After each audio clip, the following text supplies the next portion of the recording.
Ketika belajar bahasa Inggris, apakah kalian pernah dengar yang namanya part of speech? Nah, di video kali ini kita akan membahas tentang definisi dari part of speech, kemudian jenis-jenis dari part of speech, dan contoh-contoh dari part of speech. Bagi kalian yang baru saja bergabung di channel ini, jangan lupa untuk klik tombol like, kemudian share video ini ke teman-teman kalian, dan klik tombol subscribe. Jangan lupa untuk aktifkan bel notifikasinya, sehingga kalian akan mendapatkan pemberitahuan tentang video-video pelajaran bahasa Inggris hanya di channel ini. Oke, kita lanjut. Part of speech memiliki peranan penting untuk membentuk sebuah kalimat agar padu serta sesuai dengan grammar dari kalimat tersebut. Part of speech merupakan klasifikasi kata yang dikategorikan melalui peran serta fungsi dalam kalimat dari suatu bahasa. Part of speech dalam bahasa Inggris terbagi menjadi 8 jenis, yaitu noun atau kata benda, pronoun atau kata ganti, verb atau kata kerja, adjective atau kata sifat, adverb kata keterangan, prepositions kata depan, conjunction kata hubung, dan interjection atau kata seru. Kita mulai nomor 1, yaitu noun atau kata benda. Noun atau kata benda digunakan untuk memberikan nama orang, benda, hewan, tempat, ide atau konsep. Biasanya kalian akan menemukan noun atau kata benda yang diawali dengan artikel a, an, atau the. Noun terbagi lagi menjadi 7 jenis, yaitu countable, uncountable noun, proper, common noun, abstract, concrete noun, collective noun. Kita mulai dari yang pertama, yaitu countable atau dapat dihitung. Noun satu ini adalah kata benda yang dapat dihitung. Contohnya bottle, phone, car, book. Kalimat tersebut merupakan noun countable karena jelas dapat dihitung jumlahnya dengan mudah. Kemudian yang kedua, uncountable, merupakan kebalikan dari countable. Noun jenis ini dapat dihitung jumlahnya, atau benda-benda yang berjumlah sangat banyak sehingga tidak dapat dihitung. Contohnya adalah sand, rice, milk, snow, and water. Kemudian ketiga, proper noun, merupakan noun yang berwujud nama atau julukan, sehingga huruf depannya berkapital. Proper noun dapat disebut juga sebagai noun yang spesifik, merujuk pada penamaan suatu benda, julukan maupun nama.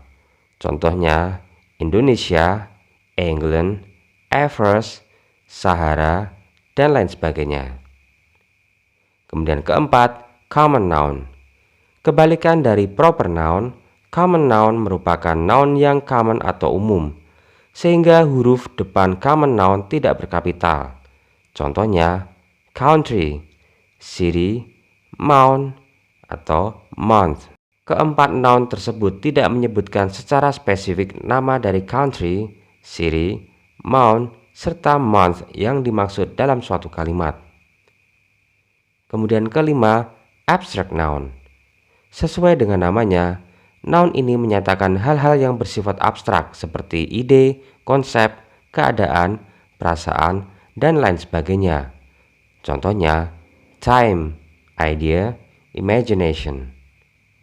Kemudian keenam, concrete noun. Noun ini merupakan sesuatu yang berwujud nyata dan kata tersebut berupa material. Contohnya cheese, chocolate, tablet, hat. Kemudian yang ketujuh, collective noun, merupakan kata benda atau noun yang bersifat kolektif atau kumpulan atau nama kelompok, atau merujuk pada sekelompok hewan, orang maupun benda-benda. Contohnya couple, staff, government, utensils, family. Part of speech selanjutnya adalah pronoun atau kata ganti. Pronoun merupakan kata yang digunakan untuk menggantikan kata noun. Penggunaan pronoun dapat mencegah terjadinya pengulangan kata yang dapat menyebabkan wacana yang terbangun tidak baik. Pronoun seperti halnya noun memiliki beberapa jenis. Di antaranya adalah sebagai berikut. Personal merupakan pronoun untuk menggantikan kata tunjuk orang, yaitu I, you, we, they, he, she, dan it. Kemudian demonstrative pronoun untuk menggantikan kata tunjuk sesuai dengan jumlah serta jarak. Contohnya this, that, these, those. Kemudian interrogative untuk mengajukan pertanyaan. Contohnya who, which, whom, whose, dan what. Indefinite untuk menyatakan hal umum. Contohnya another, anything, everyone, everything, someone, none, nothing, anywhere. Possessive untuk menunjukkan kepunyaan atau kepemilikan. Contohnya mine, your, hers, his. Reciprocal pronoun untuk menunjukkan kata ketika dua atau lebih dari subjek melakukan satu aksi yang sama terhadap satu sama lain. Contohnya each other, one another. Relative pronoun untuk relative clause. Contohnya who, which, whom, whose. Reflexive untuk menyatakan bahwa subjek menerima aksi dari verb. Contohnya myself, yourself, ourself, themselves. Dan terakhir intensive. Contohnya himself, herself, ourself, themselves. Part of speech selanjutnya adalah verb atau kata kerja. Verb merupakan kata kerja yang digunakan untuk mengekspresikan aksi, tindakan, atau keadaan dari subjek untuk menunjukkan peristiwa atau keadaan. Macam-macam verb. Action transitive verb menunjukkan tindakan atau kepemilikan dan penggunaannya dilanjutkan dengan direct object. Contohnya sebagai berikut. Have, give, write, ask, buy, hit, make, show, eat, drink, sit, stand. Action verb intransitive. Kebalikan dari transitive verb menunjukkan tindakan namun tidak diikuti dengan direct object. Contohnya arrive, rise, wait, come, go, smile, wait. Linking verb. Kata kerja yang menunjukkan penghubung subjek. Contohnya taste, be, remain, act, look, seem. Part of speech berikutnya adalah adjective atau kata sifat. Adjective merupakan kata sifat yang digunakan untuk memberikan keterangan pada noun maupun pronoun. Tidak seperti tiga speech of X sebelumnya, adjective tidak memiliki bentuk atau jenis lainnya. Contohnya beautiful, angry, sad, pretty, ugly, handsome. Kemudian adverb atau kata keterangan. Sesuai dengan namanya, adverb berfungsi untuk memberikan keterangan. Ada 5 jenis adverb, yaitu adverb of manner, contohnya fast, softly, quickly, well, slowly, hard.